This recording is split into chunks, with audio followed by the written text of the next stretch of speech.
ओम शांति। 24 मई 2025 के ईश्वरीय महावाक्य। पहले एक नजर मुरली के मुख्य पॉइंट पर।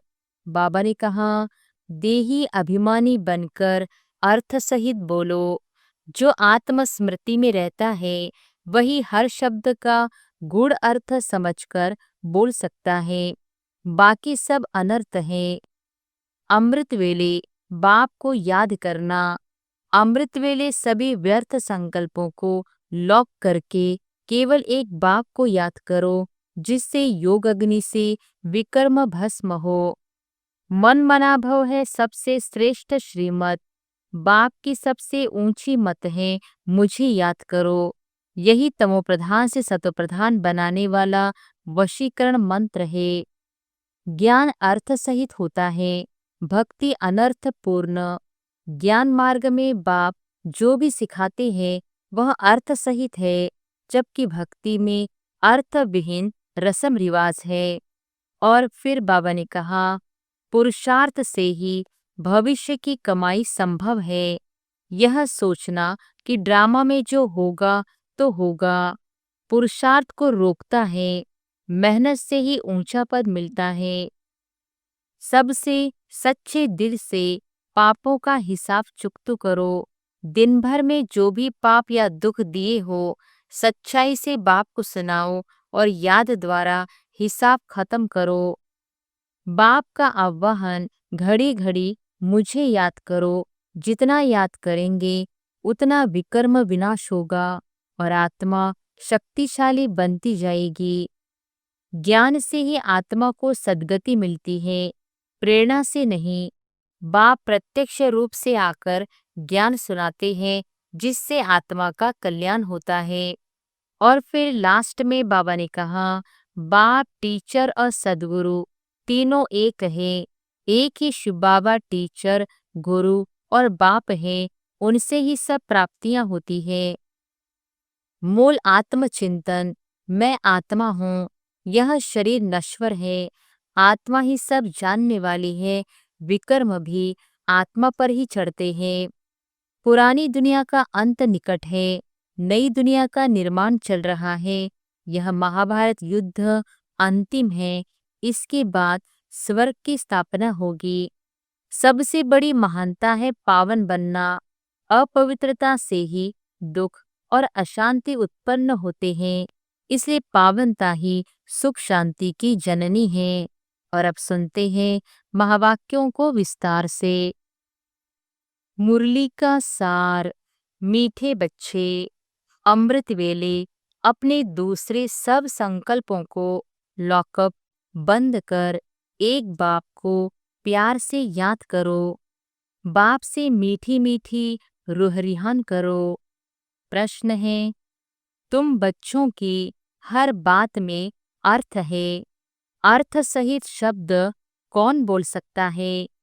उत्तर है, जो देही अभिमानी है वही हर बोल अर्थ सहित बोल सकता है।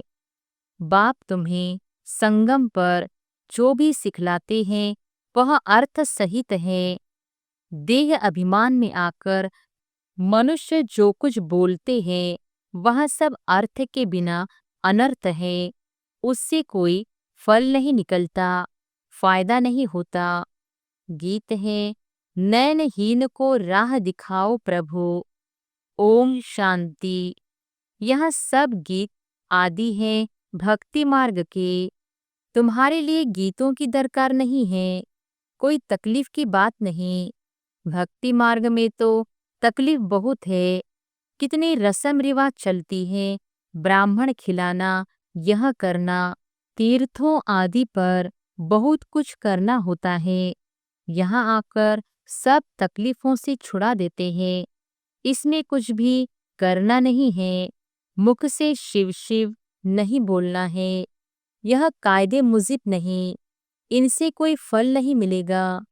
बाप कहते हैं, यह अंदर में समझना है, मैं आत्मा हूँ। बाप ने कहा है, हमको याद करो। अंतर्मुखी हो, बाप को ही याद करना है।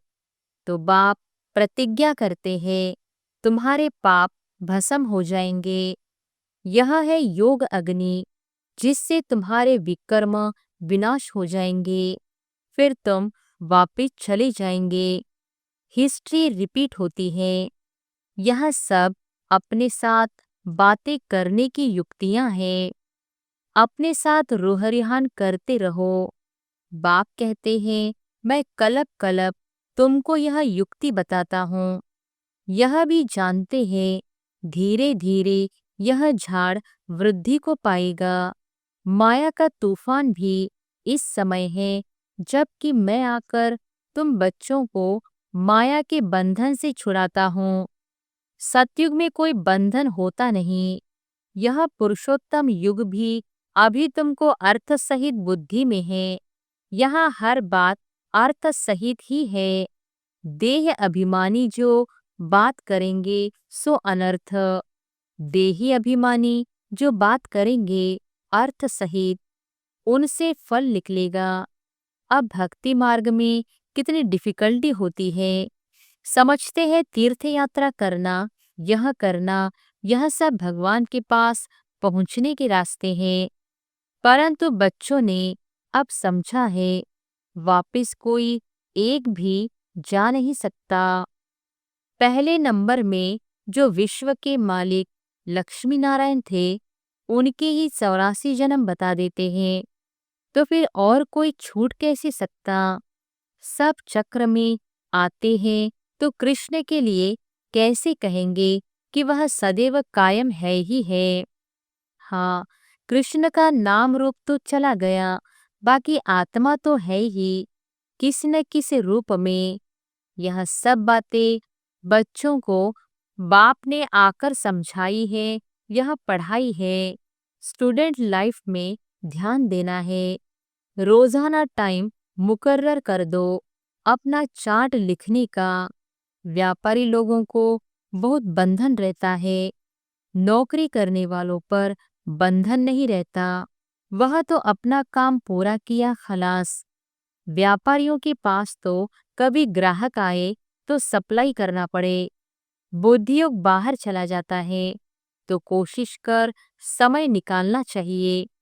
अमृत वेले का समय अच्छा है। उस समय बाहर के विचारों को लॉकअप कर देना चाहिए। कोई भी ख्याल न आए। बाप की याद रहे। बाप की महिमा में लिख देना चाहिए, बाबा ज्ञान का सागर पतित पावन है। बाबा हमको विश्व का मालिक बनाते हैं। उनकी श्रीमत पर चलना है। सबसे अच्छी मत मिलती है मन मना भव, दूसरा कोई बोल न सके। कलप कलप यह मत मिलती है तमो प्रधान से सतो प्रधान बनने की। बाप सिर्फ कहते हैं मामेकम याद करो। इसको कहा जाता है वशीकरण मंत्र। अर्थ सहित याद करने से ही खुशी होगी। बाप कहते हैं अव्यभिचारी याद चाहिए। जैसे भक्ति में एक शिव की पूजा अव्यभिचारी है, फिर व्यभिचारी होने से अनेकों की भक्ति करते हैं। पहले थी अद्वैत भक्ति, एक की भक्ति करते थे। ज्ञान भी उस एक का ही सुनना है। तुम बच्चे जिसकी भक्ति करते थे, वह स्वयं तुम्हें समझा रहे हैं। मीठे मीठे बच्चे, अभी मैं आया हूँ। यह भक्ति कल्ट अभी पूरा हुआ। तुमने ही पहले पहले एक शिव बाबा का मंदिर बनाया। उस समय तुम अव्यभिचारी भक्त थे, इसलिए बहुत सुखी थे। फिर व्यभिचारी भक्त बनने से द्वैत में आ गए, तब थोड़ा दुख होता है। एक बाप तो सबको सुख देने वाला है ना। बाप कहते हैं मैं आकर तुम बच्चों को मंत्र देता हूँ। मंत्र भी एक का ही सुनो। यहाँ देहधारी कोई भी नहीं। यहाँ तुम आते ही हो बाप दादा के पास। शिव बाबा से ऊंच कोई है नहीं। याद भी सब उसको करते हैं। भारत ही स्वर्ग था, लक्ष्मी नारायण का राज्य था। उनको ऐसा किसने बनाया? जिसकी तुम फिर पूजा करते हो। किसको पता नहीं महालक्ष्मी कौन है? महालक्ष्मी का आगे जन्म कौन सा था? तुम बच्चे जानते हो, वह है जगदम्बा। तुम सब माताएं हो। वंदे मातरम। सारे जगत पर ही तुम अपना दांव जमाती हो। भारत माता कोई एक का नाम नहीं। तुम सब शिव से शक्ति लेते हो, योग बल से। शक्ति लेने माया इंटरफेयर करती है। युद्ध में कोई अंगुरी लगाते हैं तो बहादुर हो लड़ना चाहिए। ऐसे नहीं कोई ने अंगुरी लगाई और तुम फंस पड़ो। यह है ही माया की युद्ध। बाकी कोई कौरव और पांडवों की युद्ध है नहीं। उनकी तो आपस में युद्ध है। मनुष्य जब लड़ते हैं तो एक दो गज जमीन के लिए गला काट देते हैं। बाप आकर समझाते हैं, यह सब ड्रामा बना हुआ है। राम राज्य, रावण राज्य। अभी तुम बच्चों को यह ज्ञान है कि हम राम राज्य में जाएंगे। वहाँ अथाह सुख है, नाम ही है सुखधाम। वहाँ दुख का नाम निशान नहीं होता। अब जबकि बाप आए हैं ऐसी राजाई देने, तो बच्चों को कितना पुरुषार्थ करना चाहिए। घड़ी घड़ी कहता हूँ, बच्चे थको मत, शिव बाबा को याद करते रहो। यह भी बिंदी है, हम आत्मा भी बिंदी है। यहाँ पाठ बजाने आए हैं। अब पाठ पूरा हुआ है। अब बाप कहते हैं, मुझे याद करो तो विकर्म विनाश होंगे। विकर्म आत्मा पर ही चढ़ते हैं ना। शरीर तो यहाँ खत्म हो जाएंगे। कई मनुष्य कोई पाप कर्म करते हैं तो अपने शरीर को ही खत्म कर देते हैं, परंतु इससे कोई पाप उतरता नहीं है। पाप आत्मा कहा जाता है। साधु संत आदि तो कह देते आत्मा निर्लेप है, आत्मा सो परमात्मा, अनेक मते हैं। अभी तुमको एक श्रीमत मिलती है। बाप ने तुम्हें ज्ञान का तीसरा नेत्र दिया है। आत्मा ही सब कुछ जानती है। आगे ईश्वर के बारे में कुछ नहीं जानते थे। सृष्टि चक्र कैसे फिरता है, आत्मा कितनी छोटी है, पहले पहले आत्मा का रियलाइजेशन कराते हैं। आत्मा बहुत सूक्ष्म है, उनका साक्षात्कार होता है। वह सब है भक्ति मार्ग की बातें। ज्ञान की बातें बाप ही समझाते हैं। वह भी प्रकृति के बीच में आकर बैठते हैं बाजू में। यह भी झट समझ लेते हैं। यह सब है नई बातें जो बाप ही बैठकर समझाते हैं। यह पक्का याद कर लो, भूलो नहीं। बाप को जितना याद करेंगे उतना विकर्म विनाश होंगे। विकर्म विनाश होने पर ही आधार है तुम्हारे भविष्य का। तुम बच्चों के साथ साथ भारत खंड भी सबसे सौभाग्यशाली है। इन जैसा सौभाग्यशाली दूसरा कोई खंड नहीं है। यहाँ बाप आते हैं। भारत ही हेवन था जिसको गार्डन ऑफ अल्लाह कहते हैं। तुम जानते हो, बाप फिर से भारत को फूलों का बगीचा बना रहे हैं। हम पढ़ते ही हैं वहां जाने के लिए, साक्षात्कार भी करते हैं। यह भी जानते हैं कि यह वही महाभारत लड़ाई है। फिर ऐसी लड़ाई कभी लगती नहीं है। तुम बच्चों के लिए नई दुनिया भी जरूर चाहिए। नई दुनिया थी ना, भारत स्वर्ग था। 5000 वर्ष हुए, लाखों वर्ष की तो बात ही नहीं। लाखों वर्ष होते तो मनुष्य अनगिनत हो जाए। यह भी कोई की बुद्धि में नहीं बैठता कि इतना हो कैसे सकता, जबकि इतनी आदमशुमारी नहीं है। अभी तुम समझते हो, आज से 5000 वर्ष पहले हम विश्व पर राज्य करते थे और खंड नहीं थे। वह होते हैं बाद में। तुम बच्चों की बुद्धि में यह सब बातें हैं और किसकी बुद्धि में बिल्कुल नहीं है। थोड़ा भी इशारा दो तो समझ जाए। बात तो बरोबर है। हमारे पहले जरूर कोई धर्म था। अभी तुम समझा सकते हो कि एक आदि सनातन देवी देवता धर्म था। वह प्राय लोप हो गया है। कोई अपने को देवता धर्म की कह नहीं सकते। समझते ही नहीं। हम आदि सनातन देवी देवता धर्म के थे। फिर वह धर्म कहाँ गया? हिंदू धर्म कहाँ से आया? कोई का भी इन बातों में चिंतन नहीं चलता है। तुम बच्चे समझा सकते हो। बाप तो है ज्ञान का सागर। ज्ञान की अथॉरिटी तो जरूर आकर ज्ञान सुनाया होगा। ज्ञान से ही सद्गति होती है। इसमें प्रेरणा की बात नहीं।